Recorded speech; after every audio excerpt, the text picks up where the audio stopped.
Hey, Sean here, Gift of Lift. Just driving up to one of my favorite spots up on Eagle Rock Reservation, the border of Montclair and West Orange, New Jersey, where we can see the, hopefully today there'll be a view of the skyline, and lucky, there it is. It's not in cloud cover, it's just coming out of the clouds. So, anyway, let me just pull up here and talk about the subject today, which is loneliness, and also, am I addicted to gig driving, Lyft driving, and Uber driving? I want to explore that in this video because I've been kicking around the subject matter. I've made 2 or 3 aborted attempts at trying to talk around this whole idea of, what the apps have for me, the app that Uber and Lyft app have given me in terms of, helping to break down my isolation and whatnot. So let me just pull up here and see what we got in terms of the backdrop. Hold on. Yeah, so there is Manhattan in the distance. There's downtown and midtown, uptown. I'm trying to work backwards here.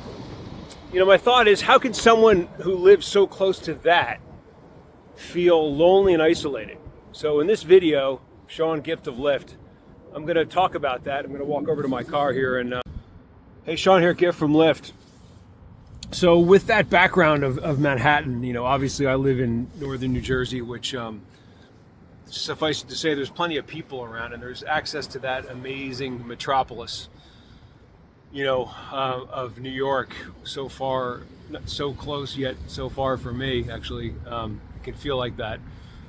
But I just wanted to talk about this whole idea of loneliness and burnout and isolation. And, for me, I've been trying to get a handle on this whole thing about why it's been really, an epiphany for me, because I didn't realize how, until I started doing the gig driving for Lyft and Uber, and after doing it for a while. So it's interesting. I kind of come to this conclusion, maybe, or posing the question is, hey, maybe I'm addicted to it now.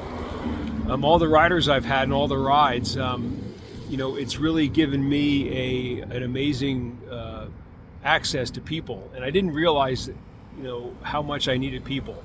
I'm an introvert. I love my own company for the most part. I love being in my home. I got books. I love to read. I've got access to my kitchen. I love to cook. My hobbies are running and meditating, not involving a lot of people. And, maybe that's in some weird, kind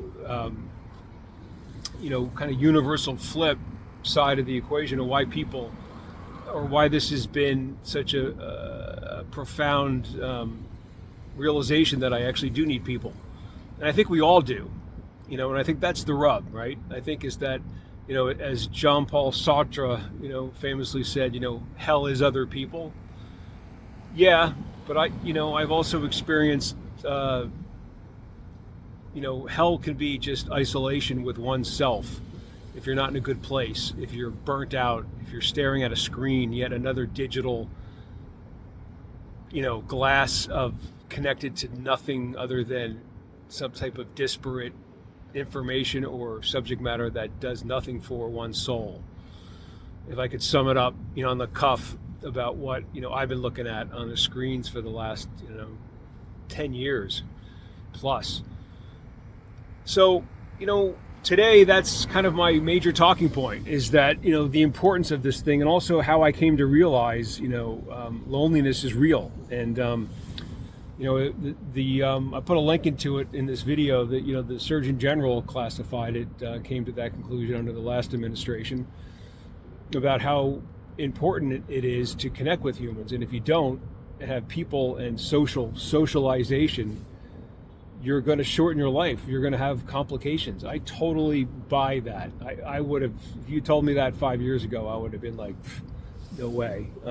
That's bullshit. It's not. And I felt it. And, I'll just give you a couple of case in points for me. I guess my whole point of this is to not only self-diagnose and talk about it here in the Gift of Lyft, but is to also, if anyone else, is watching this, my hope, please subscribe. That would be great.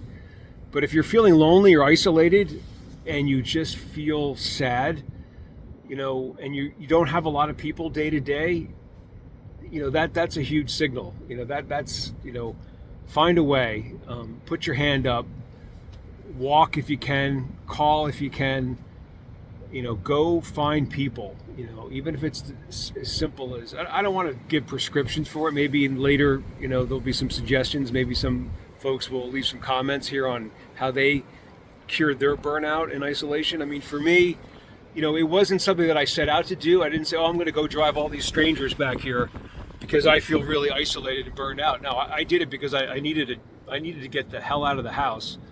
I needed to get away from my screen, away from my small family, to just get some quiet time, to make a little bit of money. I had no income. I had savings in a 401k, and I had backup, but I didn't have anything coming in at the time, which was really causing me a lot of distress for a lot of obvious reasons. And even though it isn't much, it's mostly nickels and dimes, in the sphere of things. It was something, and it took the pressure off. It immediately gave me a sense of, purpose. Driving someone from A to B, most people were really thankful of that. They said so. They thanked me, and they still do. And I feel like I'm doing something useful, and being of use and being of service. So that's all part of it. But I really just wanted to kind of check in today to talk about, that is a real phenomenon, being socially isolated. And, here I am in my, 60, just coming up on, a little bit older than that, 62. And, I feel lonely, more lonely at times than I care to admit. And I have a family, and there's some dynamics there, some complications there that I'll perhaps go into at a later date that make it, that it's not always for me an easy refuge. But God, my daughter, whom I love so much, is amazing, and that is huge. And I feel very lucky to have that, a stable, loving home. But there's some complications, and you can read into that what you will, and I'll talk about that more in maybe in subsequent episodes about all relationships as an adult and how they change over time or don't. And so yeah, it's a real thing, this social isolation, and the gift of Lyft for me has been a tremendous a tremendous antidote to that isolation, and it's been a real gift, and I mean that. That's why, hence the gift of Lyft, in restoring a sense of kind of a community, and that's something too that I'm looking to explore, and hopefully I'll expound on in later episodes. But I want to build a community, or try to, of other people who may be lonely, who may be going through this in all its myriad forms. And I know they're out there because I've spoken to a lot of you. A lot of my riders have told me in the back seat of that car, about their own challenges with, living in the digital age with the screens. And I get, the irony, or the paradox of me talking to the screen, connecting me to hopefully a community worldwide would be such a weird phenomenon, a weird possibility. But I'm also, that's the world, I live in. I mean, I met all those 3,000 strangers through an app on these two apps on this phone. And, that irony has not been lost on me. And so it's complicated, today and how we live. So anyway, just coming up on my 7-minute mark here, which is usually the signal to kind of wrap it up. But I really feel profoundly moved to talk about this and to put it out there. And I hope that gets me some feedback and maybe some subscriptions, great, but just, I just think in my small way, I want to put out what I've been given, and I also want to hopefully open it up to a wider audience if I can, because I know there's people browsing on their computer, and I've seen other videos and watched other YouTubers talk about this in different ways. People retiring, guys retiring, women, kids who've moved on. What do I do now? that whole 50s, 60s, and 70s, the baby boomers and the Gen Xers coming up, soon to be retired. What do we do now? And I think there's going to be a huge tsunami of people talking about this. And in my small way, I've tried to solve it for myself, and I'm not completely there yet. I've begun the journey, and I think it continues. So anyway, Sean, Gift of Lift, it's been great checking in, and hopefully I will get this out soon and maybe edit it a little bit better than my other videos. But again, I'm a work in progress there as well. So anyway, thanks.